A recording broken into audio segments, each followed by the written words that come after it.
Yon, good day mga idol, welcome sa Alakdan Game Farm.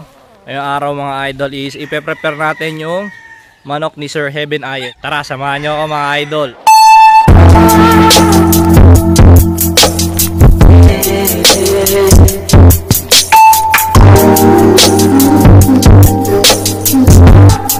So ito mga idol, nandito tayo ngayon sa farm. Yan, pinaliguan natin yung manok ni Ayes. Ayan, ipapakita ko sa inyo mga idol. Ito mga idol, yung kanyang Pure Joe Good Gray. Yan. Yan, ang laki mga idol. Bultong-bulto na yan. Tapos early bird pa siya mga idol. Ayan. Yan, nilayuan na natin mga idol kasi baka hindi tayo mabigyan ng ads. Alam niyo naman dito kay YT, sobrang higpit. Ito na lang mga idol. Ito, makikita nyo. Ipe-prepare natin yan Santa Mesa. Yan, dun kasi niya. Nandun kasi ngayon si Sir Heaven sa Santa Mesa. Doon natin papadala, tapos siya na bahala magdala sa kanyang farm. So tara mga idol, prepare na natin. Bali dito mga idol, kukuha muna tayo dito ng bali ito mga idol, marami pa tayong box dito. Yan, ito mga idol, kuha tayo isa. Box pa ni SP to. Alright mga pisan, tayo ng mga dahon ng saging para malamigan sa biyahe yung nokis natin.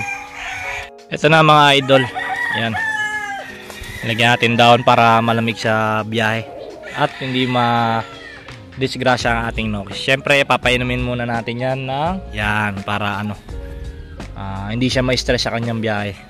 Yan. So habang hinihintay natin yung rider mga idol, kwentuhan muna tayo.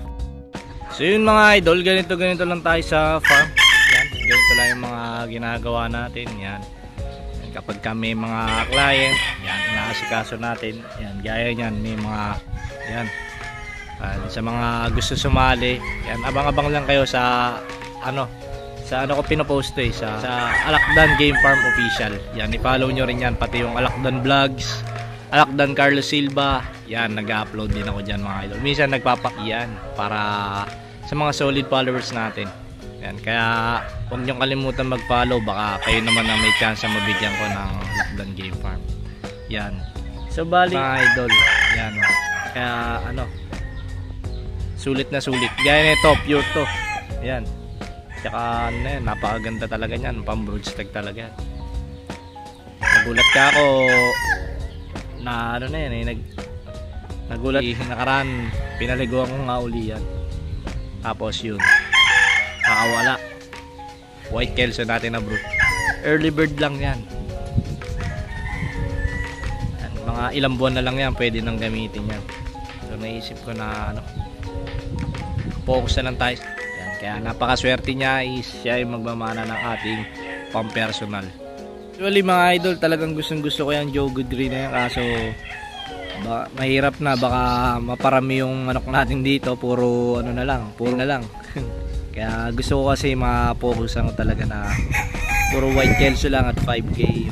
Kung magdadagdag man tayo, isiguraduhin muna natin na na talagang malalakas yung yung in-out na rin natin, yung nakikita nyo sa rooftop. Napakaganda nun, sayang yun, napakagaling nun, swerte rin yung nakakuha nun, kaya siya nagmana nun. Yan, suportahan nyo rin pala tong natin, tong channel natin na Alakdan Game Farm. Sinisikap ko na makapag-upload ulit ng mga video dito sa ating YouTube account. Yan, kasi nakaraan talaga na demonetize tayo, kaya kalahating taon tayo hindi nakapag-upload, kaya ito ngayon nakapag-upload na tayo. Tapos pagpunta ko ulit sa rooftop, kasi diba doon nyo ako napanood, ay doon. Maganda-ganda. So yun mga idol, sa mga gusto nga pala magpa-shoutout, i-comment nyo lang sa comment section para next video i-shoutout natin yan mga idol, para mapaship na natin tong kay Sir Heaven Ayes. So yun mga idol, nandiyan na nga pala yung rider. Tara, i-prepare na natin. Ayan. Yan, sigurado matutuwa si Sir Heaven Ayes dito dahil napakaganda nito. Yan. So yun mga idol, successful yung ating shipment para kay Sir Heaven Ayes. Yan, maraming salamat uli kay Sir Heaven Ayes sa suporta mo sa atin. Yan. So, hanggang dito na lang mga idol. Dito ko natatapusin na ating vlog. Takits tayo sa mga next episode. Alright! Anak then came